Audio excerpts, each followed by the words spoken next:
1 2 1 2 1 2 తన ప్రాణంను కోల్పోయి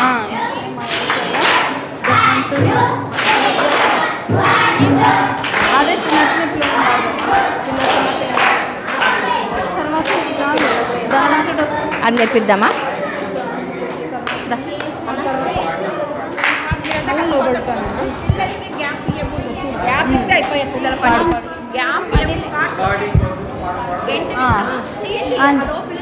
చిన్న చిన్న పిల్లలము యేసయ్యా లోబడుట మాకు నేర్పయ్యా.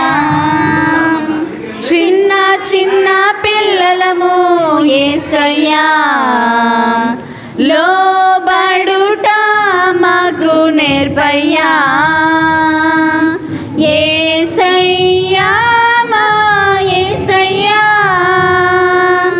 లోబడుట మాకు నేర్పయ్యా.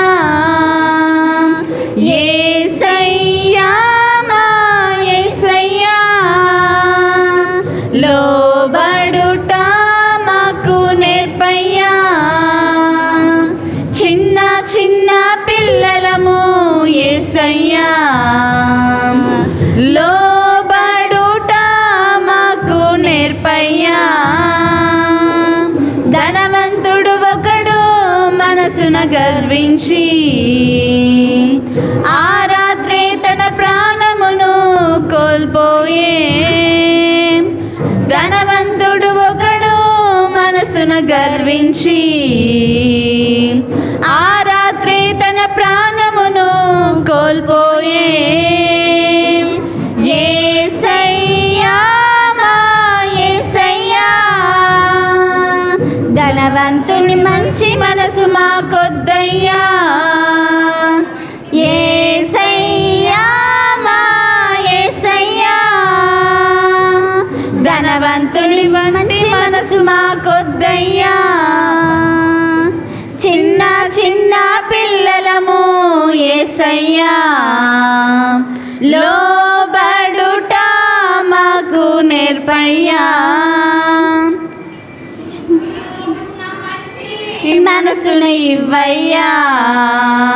చిన్న వయసులోనే మాకు నేర్పయ్యా.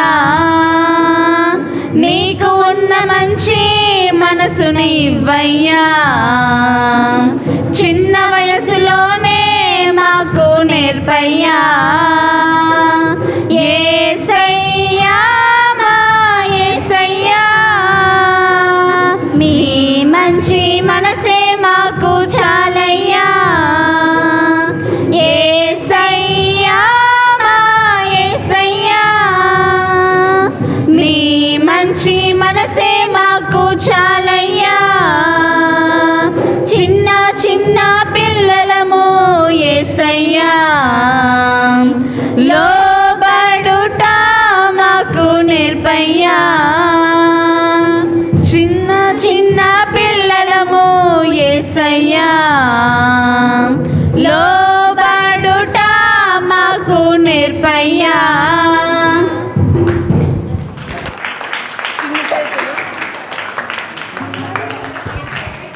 అప్పుడు చిన్నపిల్లలే ఇప్పుడు పెద్దగా అయినారు, ఇంకా పోయారండి, చీరలు కట్టినారు. రైట్, వందనాలు అందరికీ, చాలా థ్యాంక్స్. రైట్, కూర్చోండి.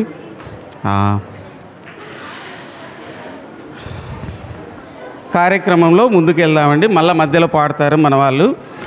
రైట్, ఈరోజంతా పాడతారు, ప్రాబ్లం ఏం లేదు.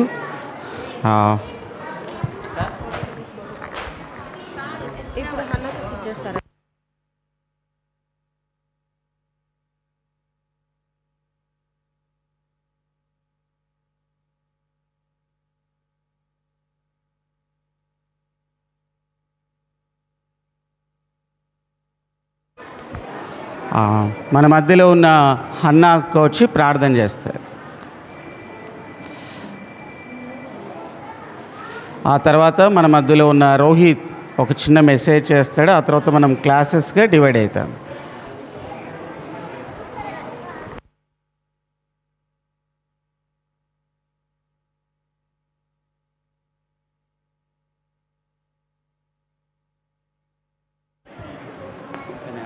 అదే అందరూ మోకరించి కళ్ళు మూసుకున్నాను అందరూ.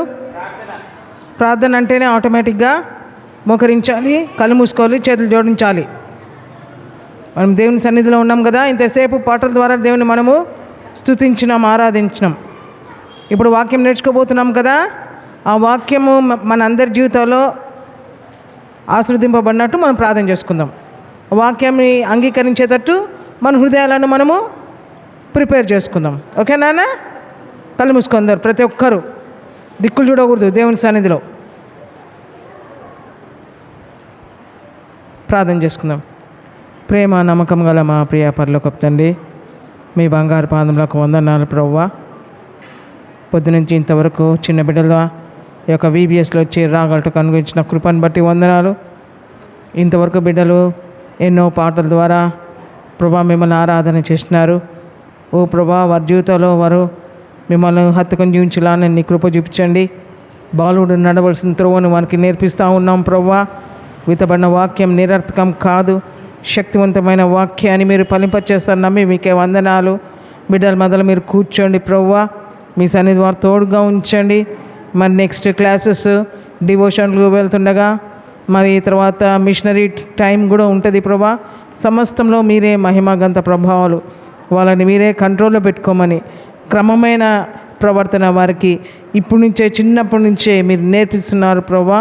ఆ విధంగానే పెరుగుటకు నీ కృప చూపించమని, మరి ఎండ దెబ్బ తగులుకుండా కాపాడుతున్నావు ప్రభా. మరి VBSకు మీరే ఆది అంతమే నడిపించండి. టీచర్స్ని బట్టి వందనాలు ప్రభా. బాబు రాజు, పాప రూత్ అండ్ రూబిలను బట్టి వందనాలు ప్రభా. వాలంటీర్స్ని బట్టి వందనాలు, యవన బిడ్డలను బట్టి వందనాలు. మరి ప్రత్యక్షంగా పరోక్షంగా ఈ యొక్క VBSలో సహకరిస్తున్న బిడ్డలను బట్టి వందనాలు. నెక్స్ట్ డివోషన్లోకి వెళ్తుండగా ఆత్మ నడిపింపు దయచేయండి. వాక్యం చెప్పిన మీ దాసురాలు మీ శిలువ చోట మరుగుపరచండి. మీ వాక్యంతో మాట్లాడండి. చిన్న బిడ్డలను మీరే మలుచుకోమని, ఓ ప్రభా, మీకు ఇష్టమైన రీతిగా వాళ్ళని పెంచుకోమని, ఆది అంతమైంది మీరే మహిమ ఘనత ప్రభావాలు ఆరోపించుకోమని ప్రార్థన ప్రభు అయిన యేసుక్రీస్తు నామముననే ప్రార్థించి వేడుకుంటున్నాం తండ్రి, ఆమేన్. నాన్న, అది డివోషన్ టైం కాబట్టి అందరి చేతులు కట్టుకో. సరే, హాస్పిటల్స్ గుంచే చేతులు కట్టుకొని బైబిల్ ఉంటే బైబిల్ ఓపెన్ చేసి చూడండి, అంతేగాని ఒక్కొక్కరి నెట్ కూడా మనకు చేయొద్దు.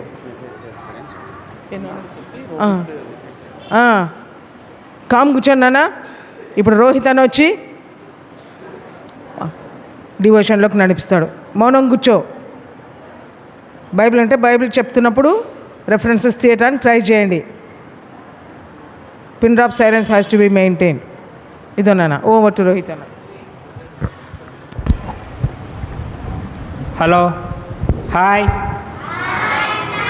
గుడ్ మార్నింగ్ అందరికీ. టిఫిన్ చేసినారు కదా అందరూ? మరి ఎందుకు ఇంత డల్గా ఉన్నారు? గట్టిగా చెప్పండి హాయ్ అని. Very good. సో ఇప్పుడు మనం ఒక కథ చెప్పుకుందాం.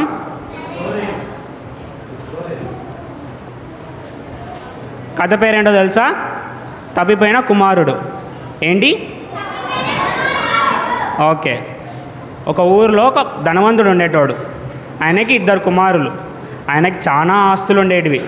చాలా ఆస్తులు, మంచిగా ఏమంటారు, గొర్రెలు ఉండేటివి, పొలాలు ఉండేటివి, ఫుల్ మంచి మంచి సర్వెంట్స్, పెద్ద ఇల్లు ఉండేది. ఆయనకి 2 కుమారులు. పెద్ద కుమారుడు చాలా గుడ్ బాయ్, బాగా డిసిప్లిన్డ్గా ఉంటాడు.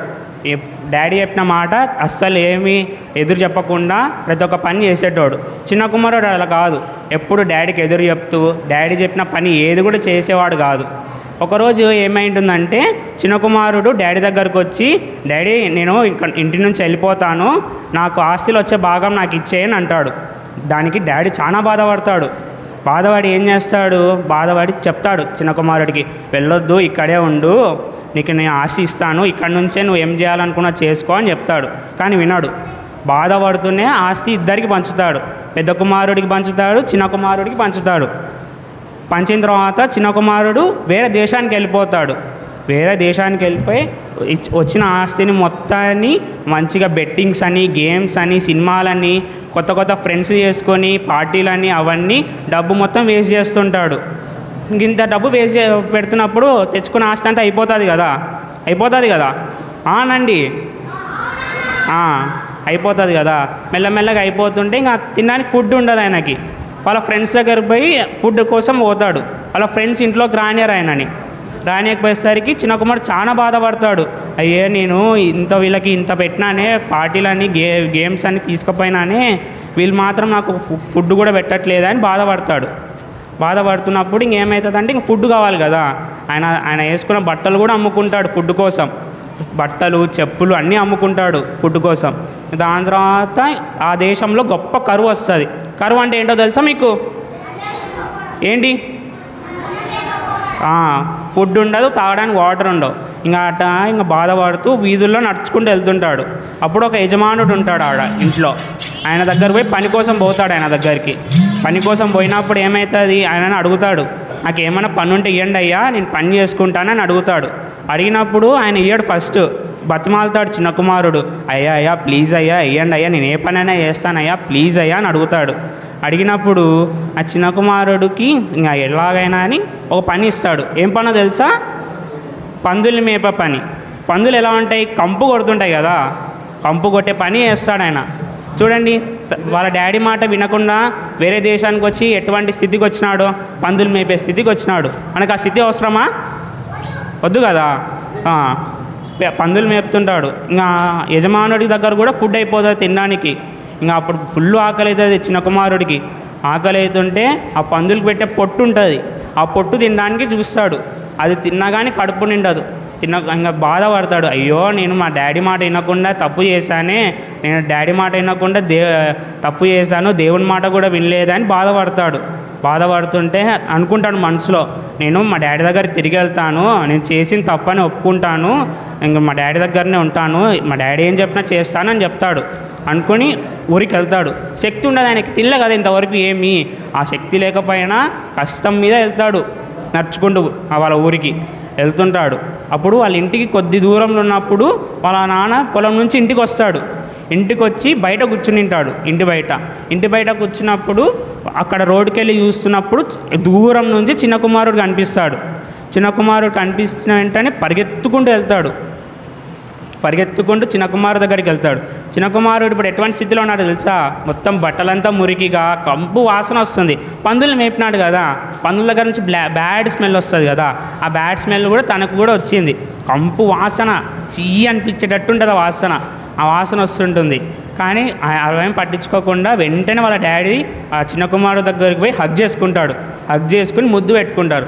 ఎవరైనా అలా చేస్తారా? కంపు వాసన వస్తుంది కదా, కానీ వాళ్ళ డాడీ చేస్తాడు. ఎందుకంటే చిన్న కుమారుడు అంటే వాళ్ళ డాడీకి చాలా ప్రేమ చేస్తాడు. వాళ్ళ డాడీని అడుగుతాడు, డాడీ సారీ డాడీ, నేను చేసిన తప్పు, నేను ఇంకా నీ మాట వింటాను, నేను ఎక్కడికి పోను అని చెప్తాడు. అంటే వాళ్ళ డాడీ ఏం చెప్పాడు, వాళ్ళ సర్వెంట్స్ని పిలిచి స్నానం చేయించి కొత్త బట్టలు వేయండి అని చెప్తాడు. కొత్త బట్టలు వేసి, కొత్త చెప్పులు, కొత్త బట్టలు. వాళ్ళ డాడీ దగ్గర ఒక ఉంగరం ఉంటుంది, ఆ ఉంగరం తీసి చిన్న కుమారుడికి పెడతారు. తర్వాత సర్వెంట్ చెప్తాడు, మంచి ఒక పార్టీ అరేంజ్ చేయండి, ఈరోజు నా చిన్న కుమారుడు తప్పిపోయి తిరిగి వచ్చినాడు, మరణించి తిరిగి లేచినాడు అని చెప్తాడు. అందుకు ఇంట్లో ఫుల్ పెద్ద పార్టీ, ఎప్పుడు లేనంతగా మంచి లైట్లు, ఫుల్ డెకరేషన్ అయి ఉంటుంది ఇల్లు. అయిపోయింటే పార్టీ జరుగుతుంటుంది. అప్పుడు పెద్ద కుమారుడు పొలం నుంచి కష్టపడి వస్తాడు, బాగా చెమట ఊర్చి బాగా అలసిపోయింటాడు. ఇంటి దగ్గరకు వచ్చేసరికి ఫుల్ డెకరేషన్ సౌండ్స్ వస్తుంటే ఏంటబ్బా అని చూస్తాడు. ఇంట్లోపలికి చూస్తాడు. చూసినప్పుడు ఏమవుతుంది, బాగా ఫుల్ పార్టీ జరుగుతుంటుంది కదా, ఆ పార్టీ జరిగేటప్పుడు ఎందుకబ్బా పార్టీ జరుగుతుందో ఆలోచిస్తుంటాడు. అప్పుడు సర్వెంట్ వస్తాడు బయటికి వచ్చి అడుగుతాడు, ఏం జరుగుతుందని సర్వెంట్ని అడుగుతాడు పెద్ద కుమారుడు. మీ తమ్ముడు తప్పిపోయి ఈరోజు వచ్చినాడు, అందుకు మీ డాడీ ఈరోజు పెద్ద పార్టీ చేస్తున్నాడు అని చెప్తాడు. పెద్ద పార్టీ చేస్తున్నామని చెప్పినప్పుడు ఏమవుతుందంటే పెద్ద కుమారుడికి ఫుల్ జెలసీ, ఈర్ష కలుగుతుంది. అయ్యో నేను మా డాడీ మాట వింటున్నానే, నేను అసలు నేను ఇంత బాగా మంచి పిల్లోడ్లా ఉన్నానే, నాకు మాత్రం ఎప్పుడు ఒక పార్టీ కూడా ఇవ్వలేదు, ఒక కేక్ కూడా కట్ చేయలేదు, మా చిన్న కుమారుడు ఇంత చేసిన తర్వాత కూడా పెద్ద పార్టీ చేస్తున్నాడని బాధపడతాడు పెద్ద కుమారుడు. అప్పుడు వెంటనే కొద్దిసేపటి తర్వాత వాళ్ళ డాడీ వస్తాడు. డాడీ వచ్చి అడుగుతాడు, ఇలా లోపలికి రా, మీ తమ్ముడు వచ్చినాడు, మన పార్టీ చేసుకుందాము, చాలా రోజుల తర్వాత తప్పిపోయి వచ్చినాడు కదా, పార్టీ చేసుకుందామంటే వాళ్ళ డాడీతో అంటాడు. ఏమని అంటాడు తెలుసా? నేను ఇంతవరకు డిసిప్లైన్డ్ అబ్బాయిలా ఉన్నాను, నువ్వేం చెప్పినా నేను కాదనుకున్నా చేసినాను, కానీ నాకు ఒక్కరోజు కూడా ఒక కేక్ కూడా కట్ చేయలేదు. నా తమ్ముడు ఎక్కడ మొత్తం వేరే దేశానికి పోయి నువ్వు ఇచ్చిన ఆస్తిని అంతా గబ్బు లేపినాడు, మొత్తం పాడు చేసినాడు, వాడికి మాత్రం ఇంత పెద్ద పార్టీ చేస్తున్నావు, ఇది ఎంతవరకు న్యాయం అంటే అప్పుడు వాళ్ళ నాన్న అంటాడు, ఏమని అంటాడో తెలుసా, నువ్వు నాతో పాటు ఉంటున్నావు కాబట్టి నాదంతా కూడా నీదే, నువ్వు అప్పుడు అలా అనుకోకు, నాదంతా నీదే, నువ్వు నాతో ఉన్నంత కాలం నా ఆస్తి కూడా నీ ఆస్తి అని చెప్తాడు. అన్నప్పుడు కూడా ఇప్పుడు ఈరోజు నీ తమ్ముడు తిరిగి వచ్చినాడు, మనం ఆనందించాలి కానీ బాధపడకూడదు అంటాడు, బాధపడదు అంటాడు. అయిపోయింది. దీని నుంచి మనకి ఏం అర్థమైంది, మనల్ని జెలసి పడకూడదు. ఇంకోటి, మన పేరెంట్స్ మాట ఎప్పుడు వినాలా, వినకపోతే ఇప్పుడు చిన్న కుమారుడి పరిస్థితి చూస్తారు కదా, ఎంత బ్యాడ్ సిచ్యువేషన్కి వచ్చేసాడో. సో మనం ఎప్పుడు మన పేరెంట్స్ మాట వినాలా. ఇంకోటి ఏంటంటే, మనం దేవునికి ఎంత పాపం చేసినా కానీ దేవుడు మనల్ని క్షమిస్తాడు, దేవుడు మనల్ని క్షమించి తిరిగి తీసుకుంటాడు, మనల్ని అంగీకరిస్తాడు. సో మనం ఏమైనా తప్పు కానీ ఏమంటారు, సినిమాలు చూడడం కానీ, మమ్మీ డాడీకి అబద్ధం చెప్పినా కానీ, గొడవలు పడినా కానీ మనం ఏం చేయాలో తెలుసా, దేవుడికి వెంటనే ప్రార్థన చేయాలి. ఏమైనా ప్రార్థన చేయాలో తెలుసా, దేవుడా నేను ఈ తప్పు చేశాను, నేను తెలిసి తెలియకుండా ఈ పాపం చేశాను, నన్ను క్షమించు, ఇంకెప్పుడు నేను పాపం చేయకుండా ఉండేందుకు నాకు సహాయం చేయని ప్రార్థన చేయాలి. మీరు ప్రార్థన చేస్తున్నారు కదా రోజు దేవుడికి, ఎంతమంది చేస్తున్నారు చేతులు ఎత్తండి. Very good. చేయని వాళ్ళు ఈరోజు నుంచి చేద్దాం, ఓకేనా? ఓకే. దేవునికి ఏమని ప్రార్థన చేస్తారు, దేవుడా నాకు ఈరోజు ఇచ్చినందుకు థ్యాంక్స్, దేవుడా ఈ రోజంతా నన్ను కాపాడినందుకు థ్యాంక్ యూ, రేపటి దినంన నీ యొక్క నువ్వు నా కోసం పెట్టిన ప్లాన్స్ అన్నిటిని నేను చేసేందుకు నాకు సహాయం చేయని ప్రార్థన చేయాలా. చేస్తారు కదా? ఓకే. ఈ అవకాశం ఇచ్చిన పెద్దలందరికీ వందనాలు.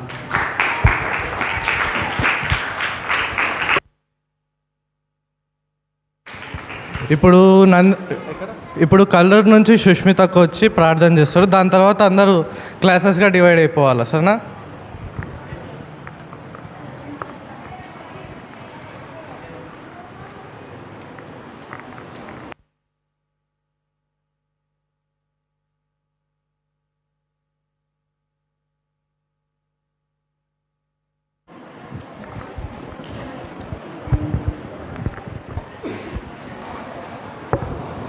కళ్ళు మూసుకోండి.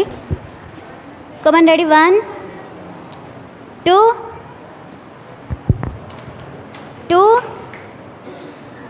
3. Close your eyes. పరిశుద్ధుడ పరలోకమందున తండ్రి, నీ ఘనమైన శ్రేష్టమైన నామమునకు వేలాది వందనాలు, స్తుతులు, స్తోత్రాలు చెల్లిస్తున్నామయ్యా. అవును దేవా, చివరి దినమున ప్రభువా చిన్న మందగా చిన్న బిడ్డలందరూ సమకూర్చిన విధానం బట్టి స్తోత్రం. ఈ యొక్క లాస్ట్ డే VBSలో ప్రభావ జరుగుతున్న ప్రతి కార్యక్రమాన్ని ప్రభావ దీవించండి, ఆశీర్వదించండి. పిల్లలు నేర్చుకునే ఏ ఒక్క అంశం కూడా వాళ్ళు మర్చిపోకుండా వాళ్ళ జీవితాల్లో ప్రభావ అన్వయించుకుంటూ సహాయం చేయమని వేడుకొంచున్నాం. అవును దేవా, నెక్స్ట్ జరగబోతున్న క్లాసెస్లో మీరే తోడయండి.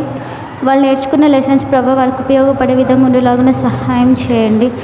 చిన్న బిడ్డలందరినీ చేరి వచ్చిన ప్రతి ఒక్కరిని, ఇందులో ప్రత్యక్షంగా పరోక్షంగా పాల్గొంటున్న ప్రతి ఒక్కరిని బహుగా దీవించి ఆశీర్వదించమని ముందున్న సమయాన్ని మీ చేతులకు అప్పగించుకుంటూ మీ కుమారుడు మా రక్షకుడు నేను యేసుక్రీస్తు వారి అతి పరిశుద్ధమైన నామమున ఈ చిన్ని ప్రార్థన సమర్పిస్తున్నాం తండ్రి, ఆమేన్.